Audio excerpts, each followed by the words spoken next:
আমরা এখন পরিচিত হতে যাচ্ছি চাঁদপুরের কৃতি সন্তান বাংলাদেশের গোল্ডেন মিস্টার গোল্ডেন বয়।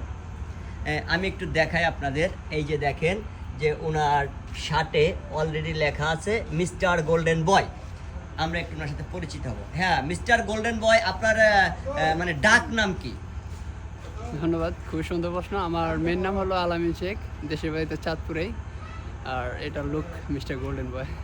আচ্ছা, আপনি হঠাৎ এই গোল্ডেন বয় এই লুকে আসার মানে আপনি অনুপ্রেরণা বা আপনি কাকে দেখে অনুপ্রাণিত হয়ে আপনি এই লুকে চলে আসছেন? অনুপ্রেরণা কেউ নাই, মানে সেই 2023 সাল থেকে চিন্তা করেছিলাম যে একজন কন্টেন্ট ক্রিয়েটর হব আমি।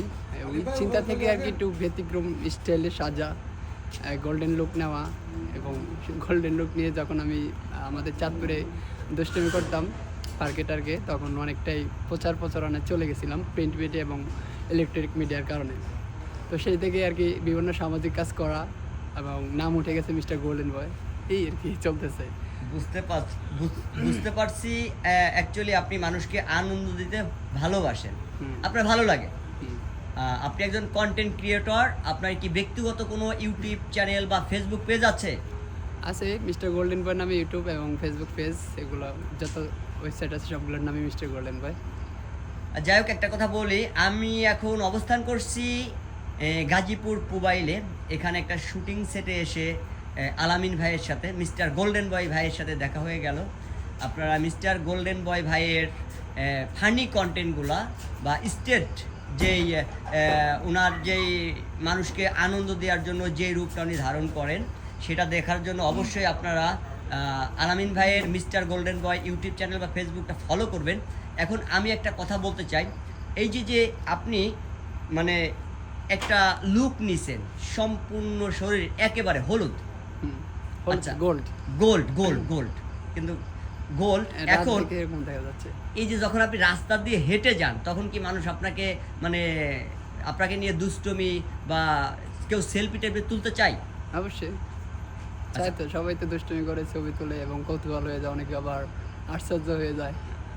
অ্যাকচুয়ালি বিকালবেলা যখন আপনি বিকালে লাঞ্চের পরই যখন আপনি রাস্তা দিয়ে হেঁটে আসলেন, আমরা কিন্তু আমাদের সেটের সবাই কিন্তু আপনার দিকে তাকিয়েছিল।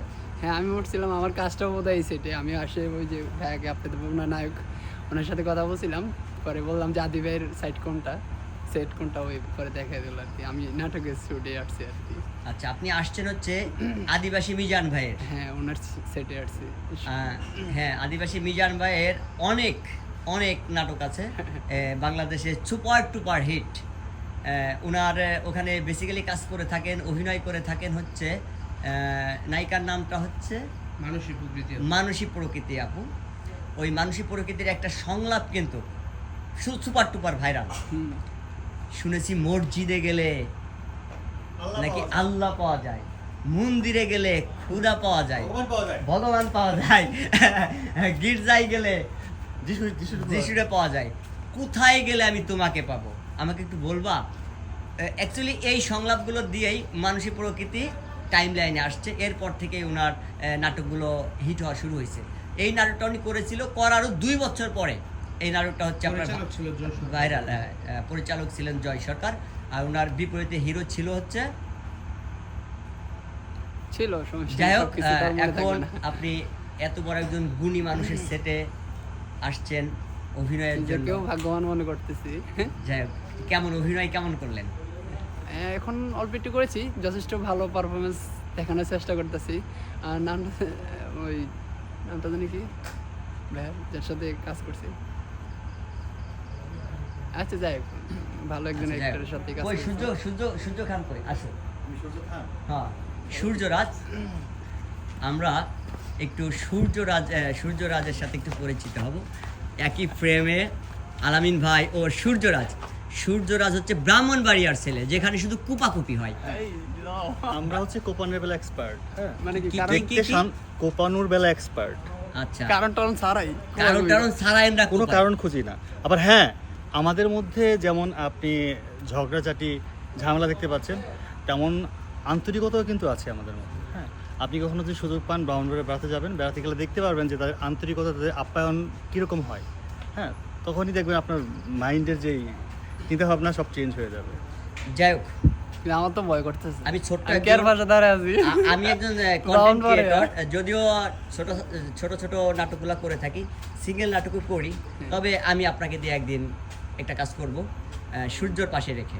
আচ্ছা, আপনারা তো আমার- সবাই কন্টেন্ট ক্রিয়েটর, আমি তো কন্টেন্ট ক্রিয়েটর না, আমি সিম্পল অ্যাক্টর। তো আমার দৃষ্টিকোণ থেকে কিছু প্রশ্ন করি। হ্যাঁ, আচ্ছা, কন্টেন্ট ক্রিয়েটররা কি অ্যাক্টরের মধ্যে পড়ে নাকি এর আওতার বাইরে পড়ে? আমার অত জ্ঞান নাই, আমি ভাই ছোট মানুষ। আমি অ্যাক্টর বলতে চাচ্ছি না, আমার মনে হয় কন্টেন্ট ক্রিয়েটর আলাদাই। আমার মনে হয় না উনি অ্যাক্টরের ভিতরে পড়ে, আমার ছোট্ট মাইন্ড থেকে কিন্তু যেটা আমি আমার মনে হয় একজন কন্টেন্ট ক্রিয়েটরের অবশ্যই অ্যাক্টিং সম্পর্কে ধারণা থাকতে হয়।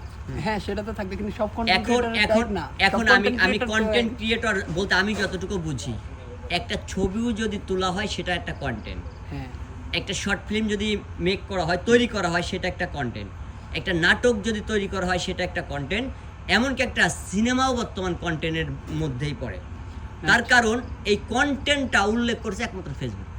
হ্যাঁ ফেসবুকের কারণেই কন্টেন্ট ক্রিয়েটর কন্টেন্ট, হ্যাঁ দেখেন যে কন্টেন্ট মনিটাইজেশন দিছে, হ্যাঁ, সেখানে ছবি, রিলস, বিভিন্ন site স্টোরি, আছে, হ্যাঁ। কোনো কিছু কিন্তু আলাদা না। যাই হোক, আমি আলামিন ভাই এর দীর্ঘায়ু কামনা করি। আপনি অনেক সুন্দর সুন্দর কমেডি উপহার দিয়ে বাংলাদেশের মানুষকে হাসিয়ে এবং আনন্দ দিয়ে রাখবেন, সেই প্রত্যাশায় আজকের মতন বিদায় নিচ্ছি। ভালো থাকবেন। সবাইকে একটু বলে দেন বিবিসি বাংলা টিভি ইউটিউব চ্যানেলটা যেন আর ফেসবুক পেজটা যেন সবাই একটু সাবস্ক্রাইব এবং ফলো করে। BBC Bangla channel, YouTube channel এবং ফেসবুক পেজকে সবাই সাবস্ক্রাইব অ্যান্ড লাইক করে দিবেন ফেসবুকে। That's it.